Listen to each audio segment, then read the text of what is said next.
think now it's time to move to the third talk today. So thank you very much.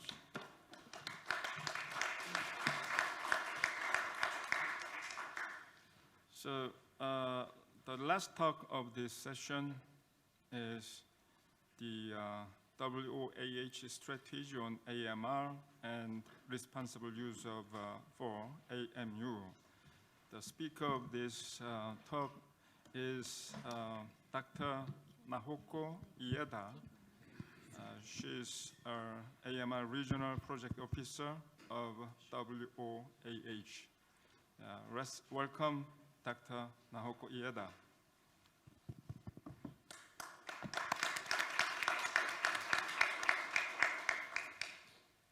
Thank you very much for the introduction. Thank you for chairing, Professor Ryu. 안녕하세요. I'm Nahoko Ieda from the World Organization for Animal Health. I really appreciate this invitation to this wonderful opportunity for me to present our strategy on AMR and responsible use for antimicrobial use. Okay. And can I use the pointer? Okay. So today I'm going to briefly talk about our history and mandate of my organization, WOA, and then WOA's strategy on AMR. And an important part of this strategy is our data collection system of antimicrobial use, or AMU, data in animal health sector. So I'm going to introduce you our latest data collection system. Then lastly, I'm going to talk about One Health approach that we are taking together with the other international organizations in Asia and the Pacific region. So the history of WOA. WOA is an intergovernmental organization established in 1924. So it's a bit slightly before the United Nations creations. We are not a part of the UN system, a bit older than that. When it was created, the name was Office International des Epizooties, or in short, OIE. So you may know we've been using this acronym for a long time, so you may recognize us better with this name. But now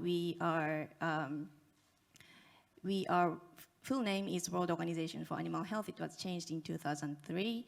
Then we kept the acronym, most well-known acronym until recently, but last year in 2022, our members decided to start using the new acronym, just a simple short for World Organization for Animal Health. So we often refer ourselves as WOA these days. Currently, we have 183 members in the world. Our headquarters is in Paris. And I'm from Tokyo office as one of the 5 regional representations and looking after the Asia-Pacific region.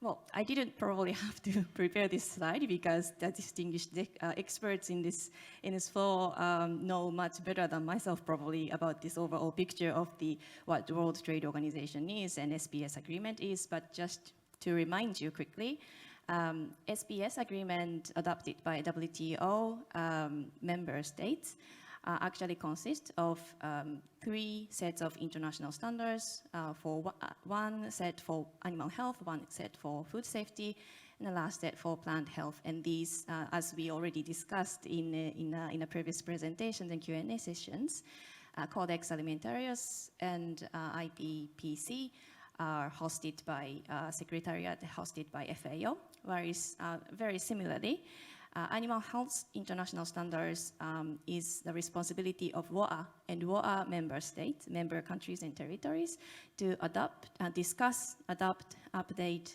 and implement. So if you haven't heard of it, please scan this QR code or on the handout that you have in the booklet. A bit more about what are international standards and the relevant chapters of AMR or AMU. So there are 2 sets of codes, so-called WOA codes. One is Terrestrial Animal Health Code, and the other is Aquatic Animal Health Code. It's got 5 chapters each that are relevant for AMR or AMU. And I'm not going to read all this, but Chapter 6.10 in Terrestrial Animal Health Code and Chapter 6.2 in Aquatic Animal Health Code are for responsible and for us to promote more responsible and prudent use of antimicrobial agents in animal health sector. And these two chapters are further elaborated in our strategy on AMR and the prudent use of antimicrobials. And this document was launched in November 2016.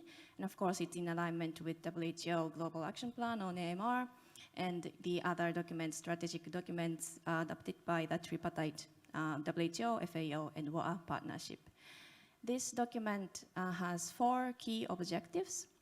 One is to improve awareness and understanding, and to strengthen knowledge through surveillance and research, and to support good governance and capacity building, and lastly, to encourage implementation of international standards. And these objectives are achievable only when supported by the concrete data and scientific evidence. And that's why we consider monitoring of AMU is really one of the important flagship activities or programs that WOA do in the action against AMR. So this represents the mechanism how we collect the data. So we ask the veterinary services of our WOA member countries and territories to collect the national level AMU data, for example, total weight of antimicrobials, and as well as the weight of live domestic animals. So these national level data are collected by the veterinary national competent authority of the veterinary services. Then they will submit the data and feed into our global AMU database. Then the data gets validated and analyzed by our headquarters core AMU team. Then so that the data set can inform the decision makers, for example, interpret it in the national action plans, so that the stakeholders can take necessary needed actions to improve the best practices or for the animal production or animal health service. Recently, we launched, we renewed a new online tool or database to collect the MU data globally, and its nickname is Animuse. This is a screenshot of this portal. If you are the national competent authority in Korea's case, then you can log in using the designated account and submit your data, also calculate the MU data in the WOA's template or using the WOA calculation tool. But Animuse is not only for WOA and WOA's responsible national competent authorities, but it's for the others who are interested in the actual data collected. So for example, in the same portal, this interactive module of our latest report on AMU is also available. So if you are interested, please do go online and have a look at it. For example, this portal shows you the interactive map of the global participation. I highlighted the South Korea participation in the last data collection cycle, or you can see the graph. Just an example of the many, but this represents that in the latest data, according to the latest data, near to 70% of the countries in the world prohibited using the growth promoters, antimicrobial growth promoters, whereas about a quarter is still using it, about 6% is they don't know the ground situation. Because this Animuse portal is quite new for everyone, we conducted, in a regional office, physical face-to-face training that was for the first time in this, during this pandemic, after this pandemic, in Bangkok in early this year, inviting the national focal points for veterinary products, or AMR and MU. In this picture, you can see Dr. Kang from APQA, or KIA, who is the responsible officer for South Korea. I hope the participants learned a lot from this training, and they can use this new calculation tool and submission system during the upcoming data collection cycle for this year.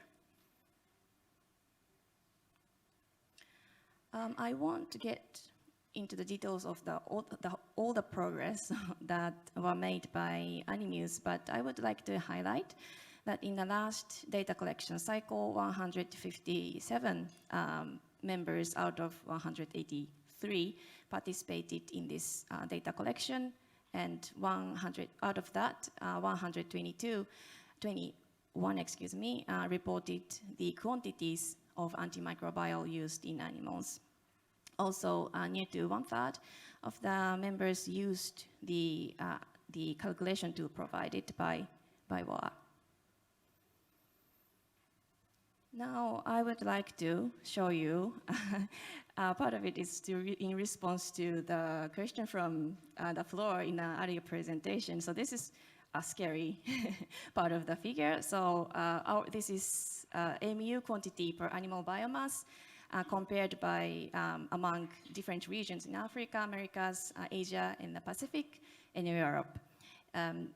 And you can see we are the highest in the Asia Pacific region, is the highest consumer of antimicrobial agents in animal health sector. But this is one of the positive data. So this graph shows the trends over time for the antimicrobial classes from 2017 to 19. So in a few 3 years, we saw a slight but important decrease of some of the particular classes of antimicrobials in animal health sector.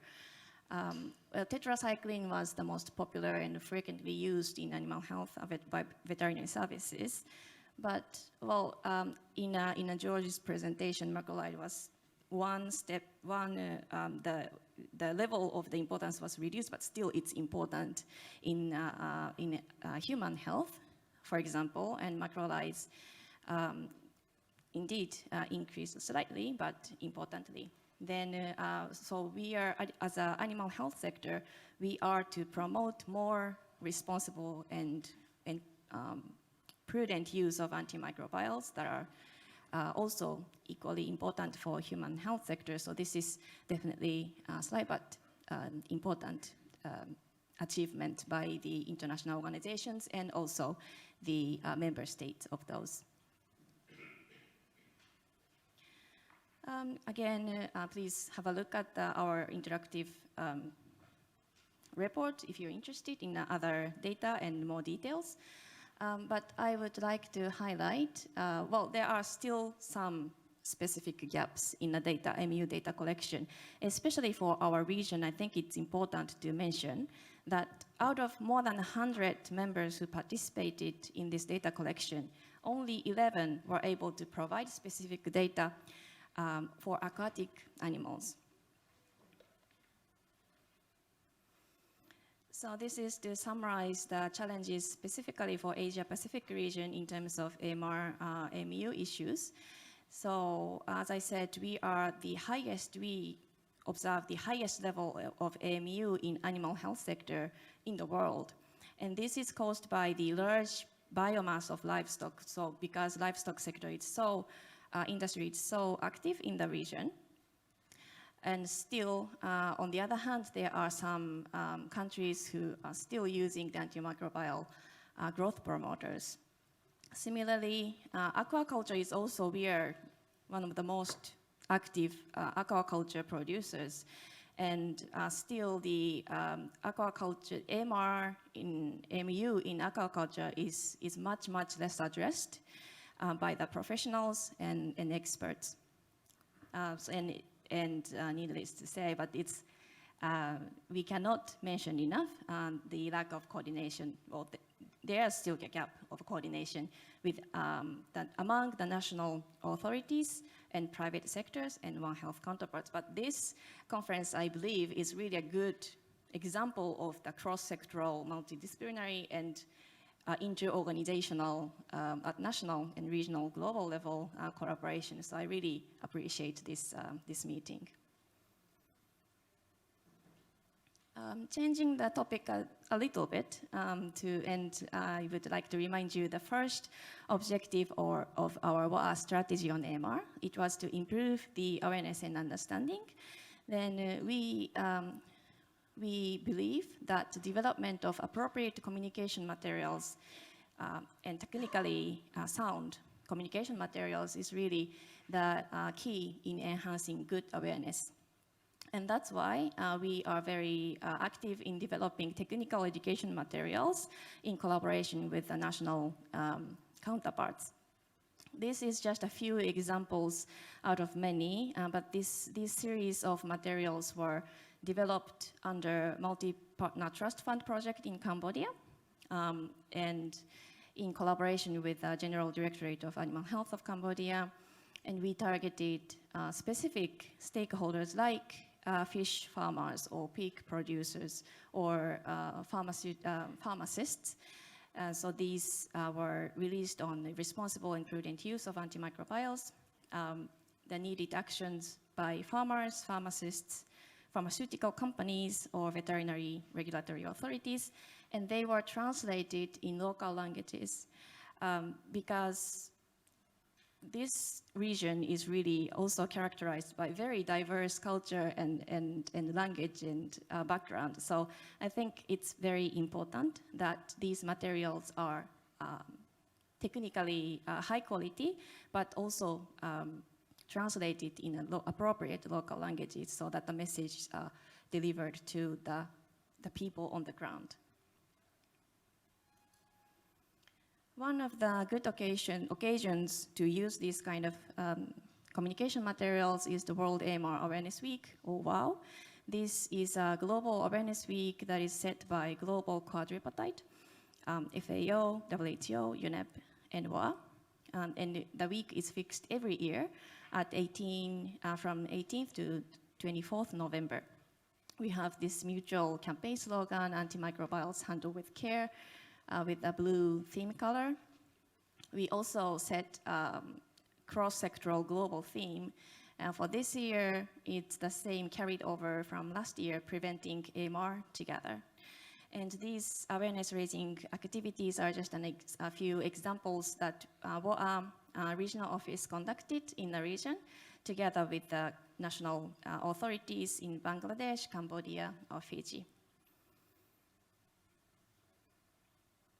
In the last section of my presentation, I would like to provide a bit more regional perspective, how we are going to implement the regional programs fighting AMR using the One Health approach in the regional international partners. So this illustration shows the most updated concept of the One Health approach.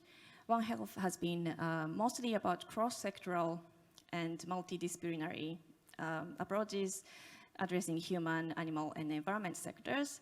But more recently, we started to realize taking the whole of society approach is necessary to facilitate the communication, coordination, collaboration, capacity building, and to achieve the real One Health approach and to address healthy humans, healthy animals, and healthy ecosystems.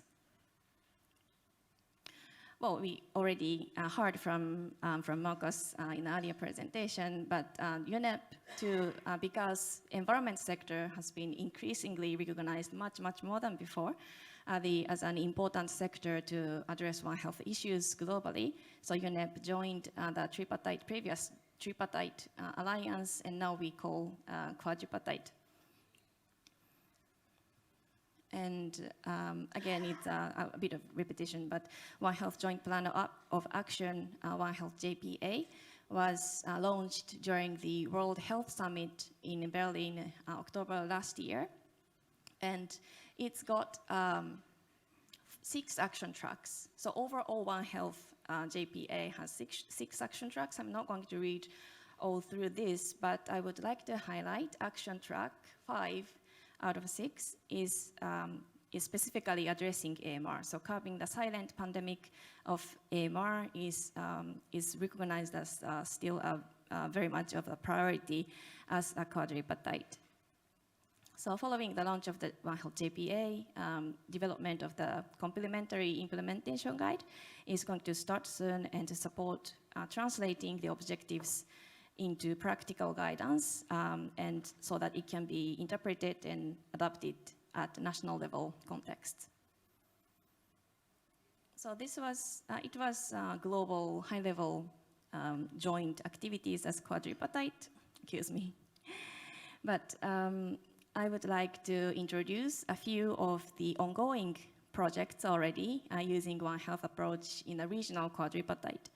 So one is called Multi-Partner Trust Fund AMR project in Cambodia, Indonesia, Mongolia, and Bangladesh. So these are in-country, national level projects together with as a regional quadripartite or country quadripartite. We also saw the Cambodia case in a communication material development, but in the second last slide, I'm going to show a bit more about the outcomes of the Indonesia case. Then Mongolia and Bangladesh are the new projects actually, so it started earlier this year, so we are expecting to start rolling out the projects, the specific activities in these two countries in the coming months. Another set of the regional activities are under Working Together to Fight AMR, funded by the EU. It has 5 different components. The first component is a national level in-country component to address AMR national action plans, whether it is taking enough One Health approach. And the rest of the 4 components are going to take place at the regional level and divided into different thematic areas such as integrated surveillance or engagement of private sectors or research innovation, and lastly, pandemic preparedness. The target countries of this regional project is China, India, Indonesia, Malaysia, the Philippines, Thailand, Vietnam.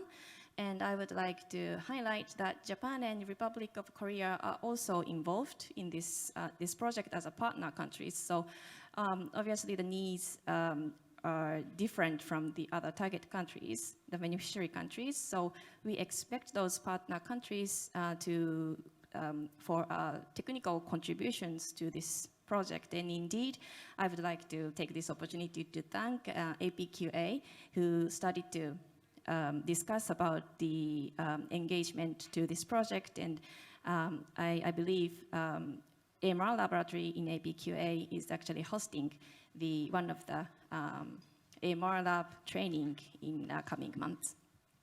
So thank you so much for that. This is my second last slide. This is an example list of the outcomes of the Multi-Partner Trust Fund project for Indonesia. So taking One Health approach. So WOA took lead in the communication component of this project, but of course, together in collaboration with FAO, WHO, and UNEP counterparts in Indonesia, we developed a communication strategy in collaboration with the Indonesia government, taking multi-sectoral, supported by multi-sectoral advocacy. Or the Indonesian counterparts actually organized a talk show on AMR and represented by a commercial private industries like commercial poultry and pharmaceutical animal drug companies. So that was a really successful communication activities in the country. And taking these good experience and lessons, we are looking forward to further collaborations with the countries and the international partners in the other countries in the region. And this is my last slide. So to summarize, WA's AMU data collection system continues to improve. And for example, Animuse is an newest example, and it offers online data calculation tool as well as interactive reports. WA is committed to promote prudent and responsible use of antimicrobials. And a good positive data through this is near to 70% of the members currently not using AGP by legislations, and reduced MU of critically important, need to correct this, but human medicine. And we are going to take One Health approach in Asia Pacific using the accumulated educational and communication materials and the experiences of facilitation of national One Health coordination mechanisms. So WARAP will continue to support the members in implementing our strategy on AMR and prudent use of antimicrobials in close collaboration with international partners, FAO, WHO, and UNEP, as well as other leading AMR institutions, including South Korea. Thank you very much. Okay, thank you very much. So we have enough time for 2 or 3 questions from the floor. Okay?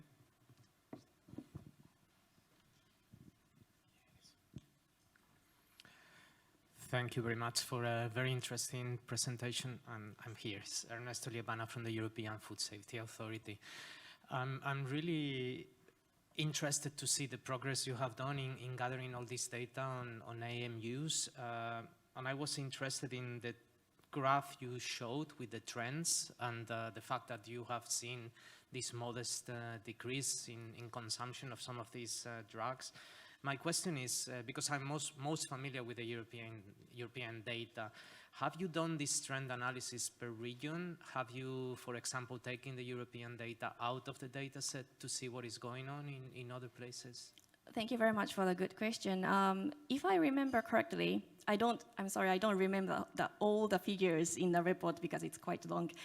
But yes, we did. And so Africa, overall globally, the AMU has been reduced in the animal health sector. But for example, actually Africa or Americas observed slight increase of AMU over the past few years. So it's really depending on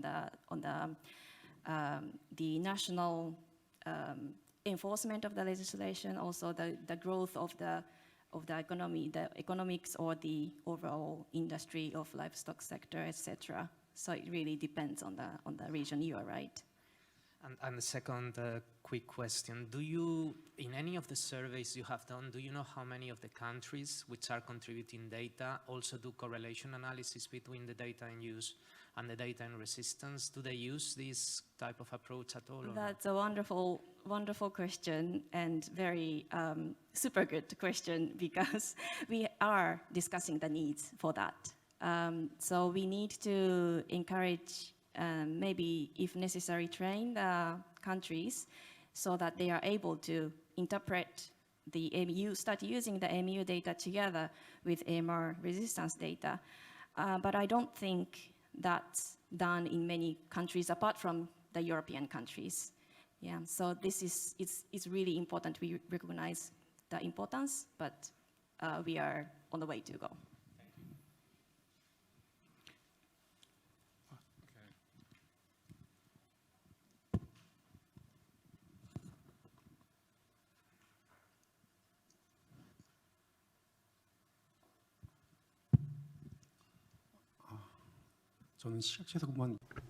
My name is Lee. I work at MFDS and OHA.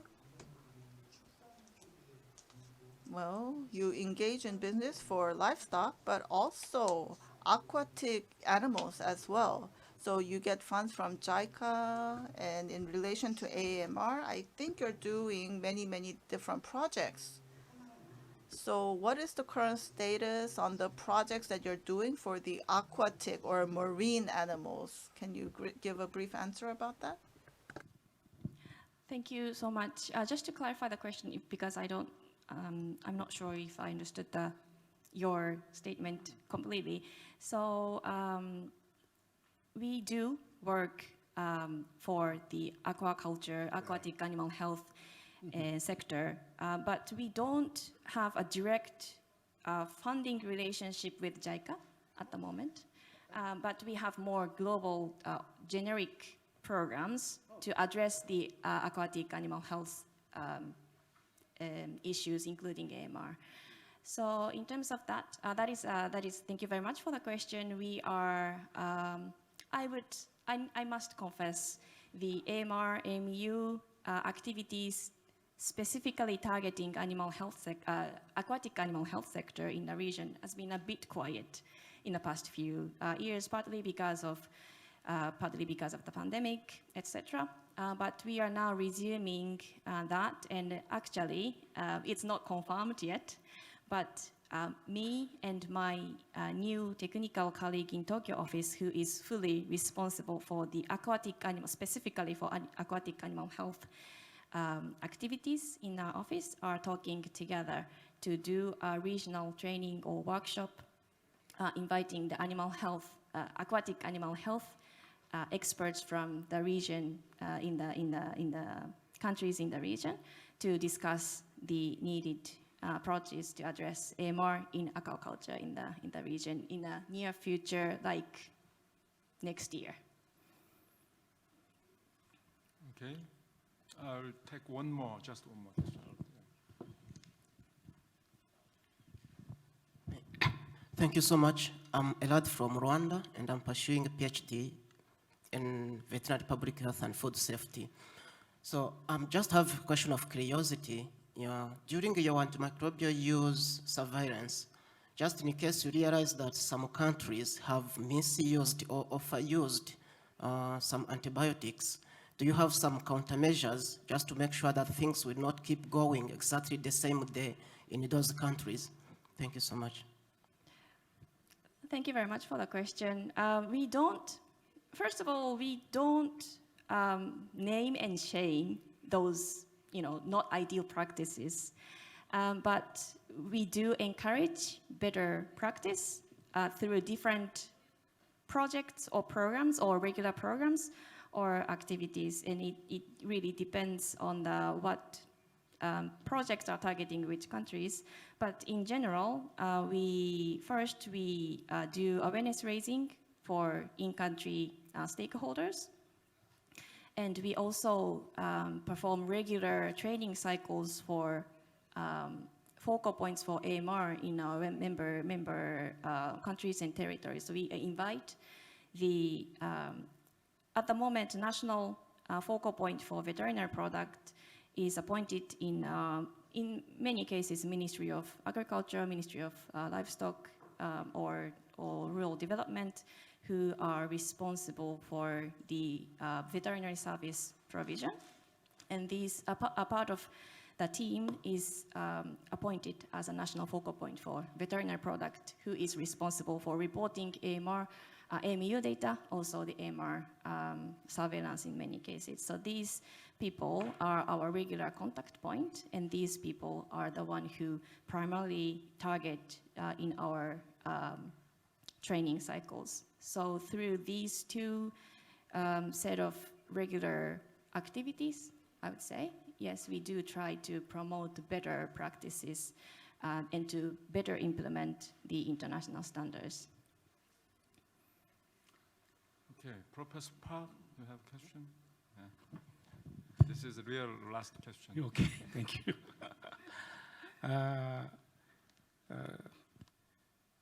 OA에서 Now at OA, by region, you are looking at...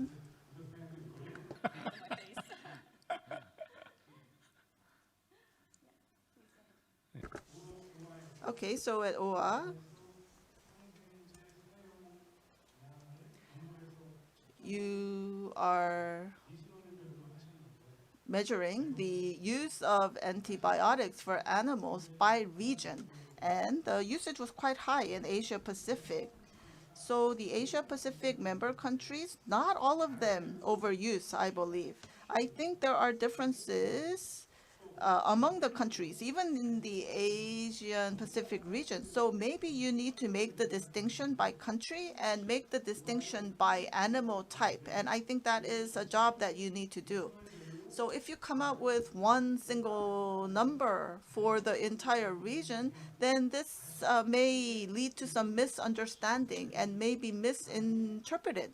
And we may meet against tariff or trade barriers because we may be blamed for using a lot of antibiotics in Asia Pacific. So rather than releasing such data by region, maybe you should encourage the necessary action plan for the problematic countries. What do you think? Thank you very much for, you made many important points. So first of all, because the AMU data that we publicize online is the ownership of each set of the AMU data at national level is confidential data for each national competent authority. So we cannot analyze and publish the data as well, because it depends on the countries and territories how they want to use this data and how they want to present. I think you are right, and we need to think about that.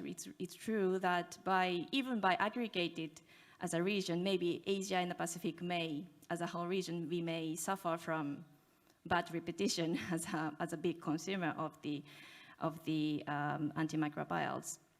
But also, I think it's important, as we discussed in the previous Q&A sessions, I think it's important that we recognize the fact. We do understand that it's a Asia-Pacific region is really the difference between the high-income countries and middle to low-income countries. The situations are completely different. We cannot really discuss, referring to the aggregated data. You're completely right about that. But it's also important. It should be, to some extent, important that we recognize our mutual regional responsibility, sometimes as those who are more advanced in terms of reducing AMR, those who are still in need to receive these supports.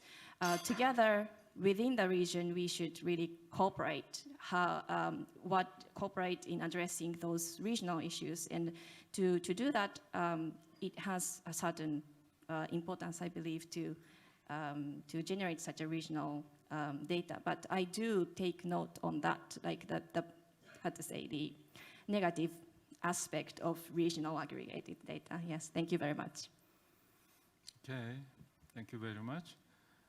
Now it's time to close the session.